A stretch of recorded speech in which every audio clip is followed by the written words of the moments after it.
할렐루야. 주님의 은혜와 평강이 함께 하시기 바랍니다. 오늘은 하나님의 뜻 시리즈 설교 5번째, 하나님의 뜻 감사라는 제목으로 함께 말씀을 나누고자 합니다. 오늘 말씀을 보면 하나님의 뜻이 무엇인지 나와 있죠. 오늘 데살로니가전서 5장 18절 말씀을 보면 범사에 감사하라 라고 말씀하고 있습니다. 바로 그것이 그리스도 예수 안에서 너희를 향하신 하나님의 뜻이다 라고 말씀하고 있는 거죠. 그래서 우리를 향한 하나님의 뜻은 바로 우리가 범사에 감사하는 것입니다. 하나님은 모든 일에, 오늘 말씀의 중요한 것은 바로 범사, 즉 모든 일에 감사하는 것이겠죠. 좋은 일에, 잘된 일에 감사하는 것은 누구나 할 수 있습니다. 그것은 얼마든지 자기에게 유익이 되기 때문에 감사하며 나갈 수 있는 거죠. 하지만 하나님께서는 범사에, 모든 일에 감사하라고 말씀하고 있는 것입니다. 세상에서는 일이 잘못되고 실패하면 불평하며 원망하는 것이 당연한 것이지만 신앙의 사람은 세상의 기준이 아니라 하나님의 기준으로 살아가는 자들이기 때문에 그럼에도 불구하고 감사하며 나가야 하는 것입니다. 그럼 우리는 어떻게 모든 일에 범사에 감사할 수 있을까요? 먼저는 우리가 모든 일에 범사에 감사하기 위해서는 그 감사의 기준을 하나님께 두어야 한다라고 그렇게 성서는 말씀하고 있습니다. 세상의 기준, 또 성공과 잘됨이 기준이라고 한다면 모든 일에 감사할 수가 없죠. 왜냐하면 실패가 반드시 있고 일이 잘 안 되는 것이 우리의 삶 가운데 꼭 있기 때문입니다. 하지만 그것이 아니라, 그러한 잘됨과 성공의 기준이 아니라 바로 하나님이 감사의 기준이 된다면 우리는 모든 일에 감사할 수 있는 것입니다. 성공을 위해서 사는 것이 아니라 하나님을 기뻐하기 위해서 사는 삶, 하나님께 영광 돌리기 위해 사는 삶을 살 수 있다면 그것이 바로 하나님의 기준이고 하나님이 기뻐하시는 일이라는 것을 우리가 고백하며 나갈 수 있다고 한다면 우리는 그 기준 가운데 모든 일에 감사하며 나갈 수 있다는 거죠. 케냐 선교사인 이문미 선교사님이 쓰신 최고의 날 최고의 그리스도인이라는 그러한 책이 있습니다. 여기에 보면 감사의 말을 하라라고 그렇게 이야기합니다. 왜냐하면 이 감사의 말이 응급조치와 같기 때문이다 라고 이야기하고 있죠. 응급조치가 뭡니까? 사람이 갑자기 죽을 정도의 어려움이 되었을 때 빨리 그 숨을 되돌리는 일. 그래서 응급조치만 잘해도 죽을 수 있는 사람도 살리는 그러한 일이 바로 응급조치입니다. 신앙생활을 하면서 또한 우리가 삶을 살아가면서 하나님과 멀어지고 영적으로 죽을 수 있는 그러한 일 가운데 우리가 감사의 말을 한다면, 그럼에도 불구하고 주님을 생각하고 주님의 은혜를 고백할 수 있다고 한다면 우리는 이 응급조치와 같이 영적으로 살아나는, 입술로서 죄를 짓지 않는 그러한 삶을 살 수 있다라고 하는 것입니다. 또한 이렇게 감사의 말을 먼저 했을 때 우리는 모든 일을 하나님께서 책임져 주시고 하나님께서 보살펴 주신다는 그러한 희망을 놓지 않는 선포를 할 수 있다는 거죠. 신앙생활에서 가장 무섭고 두려운 것이 죄를 짓고 하나님부터 멀어짐과 동시에 절망에 빠지는 것입니다. 하나님 왜 저와 함께하지 아니하십니까? 왜 저를 돌봐주시지 아니하십니까? 내가 그토록 주님을 찾고 주님을 의지했는데 왜 이 순간 저에게 이러한 어려움을 허락하여 주십니까? 라는 이러한 아픔이 바로 우리를 하나님께로부터 멀어지게 만들고 그것은 영적인 죽음과 같은 그러한 삶을 살아가게 하는 것이죠. 그래서 육은 살아있고 우리가 많은 일을 하고 사회적으로는 명성을 얻고 귀한 일을 한다고 할지라도 영적으로 하나님과 소통하지 못하고 하나님이 나를 붙잡아 주시고 함께하여 주심을 느낄 수 없다고 한다면 그것은 영적인 죽음이라고 말할 수밖에 없을 것입니다. 그런데 이러한 영적인 죽음으로부터, 영적인 하나님과의 멀어짐으로부터 우리를 보호해 주는 것이 바로 이 감사의 말이라고 하는 것입니다. 탈무드에 보면 존경받는 랍비 중에 한 사람인 아키바의 이야기가 나옵니다. 이 아키바라고 하는 랍비가 하루는 먼 여행을 떠나게 됩니다. 약 3000년 전 오래된 그러한 이야기라고 할 수 있는데요. 이분이 먼 길을 떠나면서 가장 필요한 네 가지를 가지고 여행을 떠나게 되죠. 항상 삶의 기준으로 삼는 성경책, 토라를 가지고 또 그 토라를 읽기 위한 등잔, 그리고 먼 길을 타고 갈 나귀, 또 시간을 알려줄 수탉, 이렇게 네 가지를 가지고 먼 길을 떠나게 됩니다. 이제 여행을 하던 중 밤이 깊어서 잠을 청하고자 동네에 들어가서 사람들에게 하룻밤 머물 수 있게 해달라고 요청을 하죠. 하지만 많은 사람들이 그 요청을 거부합니다. 마음이 좀 상하고 아프지만 그럼에도 불구하고 하나님께 감사하며 마을 한 구퉁이에 가서 천막을 치고 잠을 청하게 됩니다.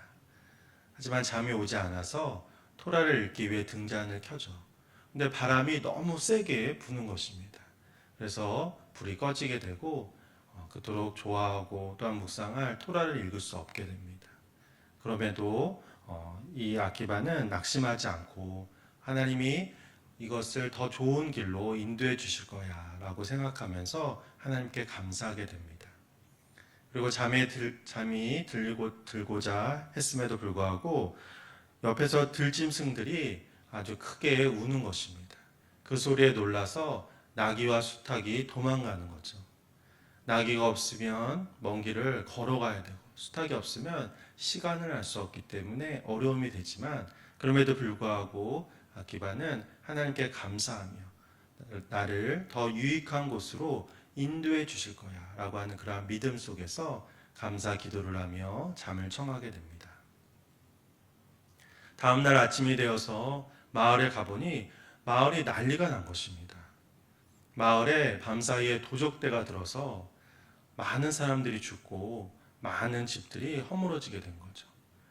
그래서 만약에 아키바가 등잔불이 켜져 있었다면 그리고 나귀와 수탉이 우러댔다고 한다면 아키바는 생명을 부지할 수 없었을 것입니다. 하나님은 언제나 감사하며 모든 것을 하나님께 맡기며 나가는 아키바를 보호해 주신 것입니다. 우리는 지금 왜 나에게 이러한 일이 일어나고 있는지 알 수 없다는 거죠. 지금 나에게 어렵고 힘든 일이라고 할지라도 나중에는 우리에게 유익이 될 수 있는 일이 될 수 있는 것입니다. 그렇기 때문에 내 평가 기준으로, 내 판단으로 불평하고 원망하며 하나님과 멀어지게 된다고 한다면 결과적으로 영적 죽음의 삶을 살 수밖에 없는 것입니다. 그렇기 때문에 먼저 하나님 앞에 감사하며 감사의 말을 습관적으로라도 했을 때 우리는 하나님의 은혜를 경험할 수 있는 것입니다. 시편 136편 1절에서 말씀합니다. 여호와께 감사하라. 그 선하시며 그 인자하심이 영원함이로다. 하나님의 선하시고 인자하심은 변함이 없다는 거죠. 세상은 변화하고 세상은 흔들리지만 하나님은 영원히 선하시고 인자하심으로 우리를 돌봐주신다는 것입니다. 우리가 그것을 경험하며 살아가기 때문에 모든 일에 감사할 수 있는 것입니다. 저는 한 끼 식사를 대할 때 온 마음을 다해 감사의 마음으로 그렇게 식사를 대합니다. 특별히 한식을 먹을 때는 너무나 감사한 마음이 들죠. 왜냐하면 한식의 귀함을 알기 때문입니다. 제가 유학 시절에 이 한식이 없어서 고생을 좀 했던 기억이 있습니다. 물론 주로 한식을 먹었지만 여러 가지 어렵고 또 경제적으로 힘든 그런 상황 속에서 원자재가 다 수입되어지는 한식을 먹는 것은 쉬운 일이 아니었죠. 그래서 어떤 서양 음식, 햄버거라든지 피자라든지 이런 것을 많이 먹었는데 그걸 먹을 때는 그 힘이 나지 않더라고요. 하지만 어쩌다가 한식을 먹게 되면 힘이 나고 또 여러 가지 일을 하는데 도움이 됨을 경험하게 되었습니다. 사실은 한국 음식도 많이 가려 먹는 편이었는데 한국 음식이 귀하고 또 내 몸에 꼭 필요하다는 것을 알게 되었을 때 한국 음식을 가리지 않고 그렇게 먹게 된 거죠. 그래서 한국에 돌아와서는 한식을 대할 때마다 이런 감사한 마음으로 식탁을 대하게 됩니다. 그래서 우리나라에 돌아와서 단골로 가는 음식점에서 저는 항상 감사합니다라고 하고 크게 그렇게 외치면서 식사를 했습니다. 그래서 정말 그 음식점이 음식도 잘하고 너무 맛있었기 때문에 진심의 마음으로 감사합니다라고 그렇게 이야기를 했고, 또 그 말을 들었을 때 직원분도 너무 기분이 좋아서 저에게 서비스도 푸짐히 해주었던 그런 기억이 있습니다. 우리는 한국에 있기 때문에 이 한국 음식을 너무나 당연하게 그렇게 대하죠. 매일 먹는 것이 한식일 것입니다. 하지만 이것도 우리에게 너무나 귀하고 꼭 필요하기 때문에 감사의 조건이 될 수 있다는 거죠. 제가 그 사실을 깨닫지 못했을 때는 감사하지 못했지만, 그것을 알고 나서는 너무나 귀한 감사의 조건이 될 수 있는 것입니다. 사실 우리의 삶은 매 순간이 은혜의 순간입니다. 모든 것을 하나님이 공급해 주시고 하나님이 채워주시는 그런 은혜를 경험할 수 있다는 거죠. 그래서 그 은혜를 깨달을 수 있다고 한다면 우리는 모든 일에 감사하는 주님의 백성이 될 수 있는 것입니다. 그러기에 궁극적으로 그 공급하여 주시는 분이 하나님임을 알고 그러한 믿음 속에 살아갈 때 우리는 하나님을 기억하는 자가 될 수 있다라고 하는 것입니다. 하나님은 성서를 통해 하나님 여호와를 기억하라라고 말씀하시죠. 하나님을 기억하면 우리가 많은 유혹 속에서 벗어날 수 있고 죄의 어려움 속에서 헤어나올 수 있기 때문인 것입니다. 그런데 이렇게 하나님을 기억하는 것이 감사하는 삶이고, 또한 하나님은 하나님을 기억하며 감사하는 자를 결코 홀로 내버려 두시지 않는다는 것입니다. 날마다 더 큰 은혜로 보살펴 주시고 날마다 채워주시는 그 은혜를 경험할 수 있도록 인도해 주신다는 거죠. 그래서 감사 자체가 하나님을 기억하고 하나님의 능력을 깨달을 수 있기 때문에 감사 자체가 능력이고 기적이라고 이야기할 수 있는 것입니다. 내가 오늘 나에게 주어진 것에 대해 감사할 수 있다고 한다면 우리는 매일의 삶을 기적 속에 살아가는 자가 될 수 있는 것입니다. 그럼 구체적으로 어떻게 우리는 감사할 수 있습니까? 먼저는 작은 것에 감사할 때 범사에 모든 것에 감사하며 나가는 자가 될 수 있는 것입니다. 큰 일에만, 큰 물질에만 감사했을 때 우리는 모든 일에 감사하기가 어렵게 되는 거죠. 하지만 작은 것에도 하나님의 일하심을 경험하며 나갈 때 우리는 범사에 감사하는 자가 될 수 있는 것입니다. 특별히 이 작은 것에 감사하는 것을 경험하는 것은 바로 우리 드림온 교회를 세우면서 저는 이런 것을 많이 느꼈습니다. 드림온 교회를 세우며 하나님 주신 마음은 결코 홀로 교회를 세울 수 없다는 것이죠. 아무리 목회자가 뛰어나고 아무리 든든한 후원자가 있다고 할지라도 바로 교회는 결코 혼자의 힘으로 몇몇 사람의 힘으로 세워지는 것은 아니라는 것입니다. 많은 사람들의 기도와 또 많은 사람들의 헌신을 통해서 함께 세워져 가는 것이 교회라고 하는 거죠. 그래서 인간적으로 볼 때는 큰 도움과 작은 도움이 있을 수 있겠지만 하나님이 보실 때는 다 귀한 것이고 그 작은 도움들이 모아져서 주님의 위대한 일을 해나갈 수 있다라고 하는 것입니다. 거꾸로 이야기한다면 작은 도움이 없이는 바로 주님의 교회를 세워갈 수 없다는 것입니다. 우리의 인생도 마찬가지입니다. 많은 작은 일로 이루어진 것이 우리의 인생이라는 거죠.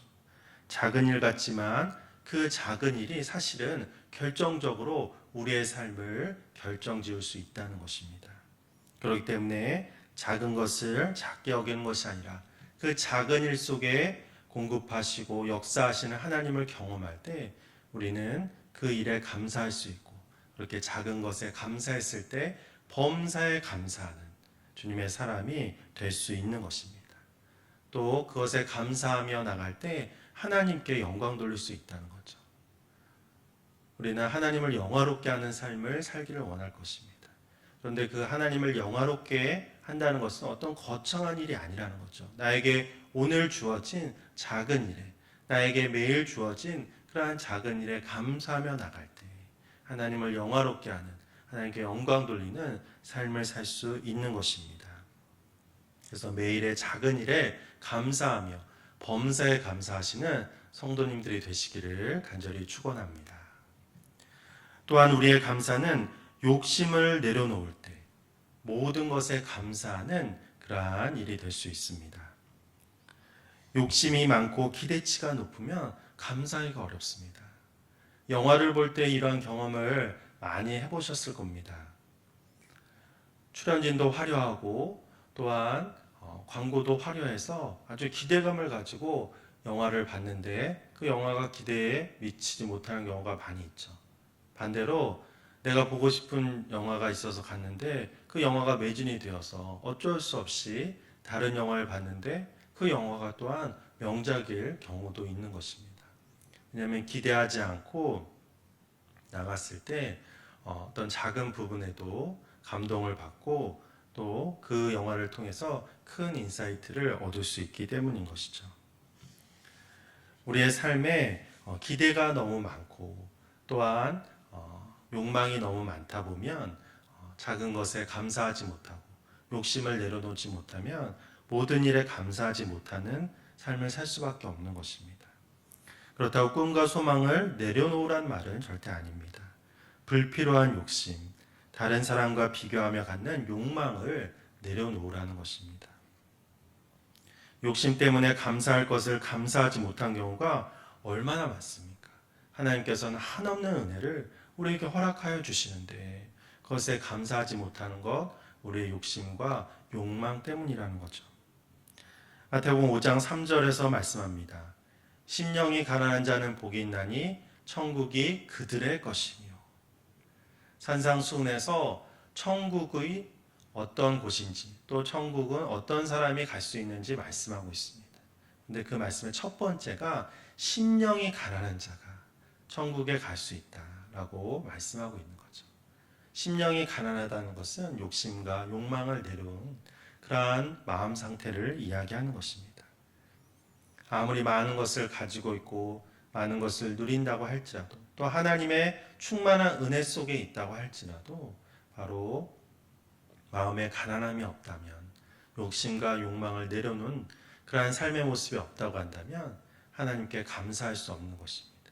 그렇기 때문에 날마다 불평하며 어떻게 보면 지옥과 같은 그러한 삶을 살 수밖에 없는 것이죠.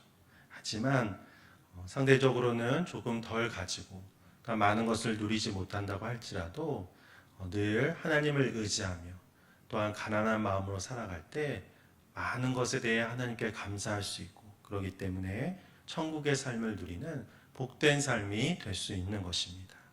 그래서 바로 욕심을 내려놓고 하나님의 은혜를 경험하는 우리들이 되어야 할 것입니다. 실제로 성목회를 할 때 이러한 것을 많이 경험했습니다. 경제적으로 어렵고 또한 여러 가지 상황적으로 힘든 그러한 상황이 섬에서 목회하는 것이라고 이야기할 수 있을 것입니다. 하지만 그러기에 하나님께서는 성도님들을 통해서 날마다 공급해 주시고 날마다 채워주시는 그러한 은혜를 경험하게 하셨다는 거죠. 새벽 기도를 마치고 오면 사택 문 앞에 많은 채소가 있어서 그것을 통해서 하나님의 공급해 주심을 경험할 수 있었습니다. 또한 사시사철 정말 많은 것, 또 바다에서 나오는 것을 통해서 하나님이 이 풍성한 것으로 우리의 삶을 또한 주님의 백성의 삶을 채워주신다는 것을 경험할 수 있었다는 거죠. 꼭 우리가 생각하는 물질, 우리가 생각하는 것이 내 삶을 채워주는 것이 아니라 하나님의 공급하여 주심을 하나님의 사람을 통해서 경험되어지는 은혜의 시간이었습니다. 그래서 성목회를 통해서 저는 정말 하나님께서 이러한 주님의 사람들과 함께하고 저와 함께 하시고 그래서 날마다 그 은혜를 감사하며 고백하며 나갈 수 있었던 것입니다. 오히려 섬이라고 하는 심령이 가난한 그러한 현실 속에 있었기 때문에 작은 것에도 감사하고 또한 세상과 비교하며 나가는 욕망과 욕심을 내려놓을 수 있었기 때문에 하나님의 공급하여 주심을 느끼는 은혜의 시간이었던 것입니다. 우리 역시 욕망과 욕심을 내려놓음으로 모든 것에 대해 범사에 감사하는 주님의 사람이 되어야 할 것입니다. 마지막으로 범사에 감사하기 위해서는 쓰임받음에 감사해야 합니다. 우리는 일을 하고 노동을 하는 것에 대해 때로는 많은 스트레스와 어려움을 받는 것이 사실입니다. 우리가 생계를 유지하기 위해서 또한 어떤 성공을 이루기 위해서 많은 일들을 감당해야 하는 거죠. 그런데 우리의 삶에서 일이라고 하는 것, 노동이라고 하는 것은 꼭 해야 될 그러한 일인 것입니다. 오히려 일할 수 있음에 내가 열심히 일해서 내 가족을 부양할 수 있고 또한 내가 열심히 일해서 나누고 많은 사람들을 섬길 수 있는 것 너무나 복되고 감사한 일이라는 거죠. 그래서 일을 해서 피곤하고 힘들어서 불평하는 것이 아니라 내가 일할 수 있음에 쓰임 받을 수 있음에 감사하며 나갈 때 우리는 늘 하나님께 감사하는 자가 될 수 있는 것입니다. 왜냐하면 사실은 평일의 삶 속에서 많은 부분이 우리가 직장에서 보내게 되고 일을 하면서 보내게 되기 때문입니다. 범사에 감사라고 하는 이 말씀 속에 직장에서의 그 시간이 대부분을 차지할 수밖에 없는 거죠. 그래서 그 시간 동안 내가 꼭 주님의 일을 해야 되고 그 시간 동안 꼭 영적인 일을 해서 하나님께 감사한 것이 아니라 매일의 삶 속에 내가 이 일을 함으로 주님께 쓰임 받는다는 그러한 사명감을 가졌을 때 우리는 하나님께 감사하며 범사에 감사하는 그러한 자가 될 수 있는 것입니다. 그래서 우리의 이 노동과 일은 하나님께서 우리에게 허락하여 주신 것, 또 하나님의 그 쓰임을 통해서 역사하여 주시는 것임을 고백할 수 있어야 한다는 거죠. 그래서 늘 쓰임 받으며 특별히 우리가 주님의 일을 위해서 주님의 말씀을 전하고 또한 기도하며 주님의 일을 위해서 더 애쓰며 나갈 수 있다면 그것에 대해서 감사하며 주님께 영광 돌리는 그러한 자가 되어야 할 것입니다. 우리를 향한 하나님의 뜻은 범사에 감사하는 것입니다. 그러기 위해서는 우리가 작은 것에 감사하며 욕심과 욕망을 내려놓으며 또한 쓰임받음에 감사하는 사람들이 되어야 합니다. 그랬을 때 우리는 특별한 것에만, 큰 것에만 감사하는 자가 아니라 모든 일에, 범사에 주님께 영광 돌리며 감사하는 자가 될 수 있을 것입니다. 이렇게 범사에 감사하며 하나님의 뜻을 날마다 이루어 가시는 복된 주님의 백성들이 되시기를 간절히 축원합니다.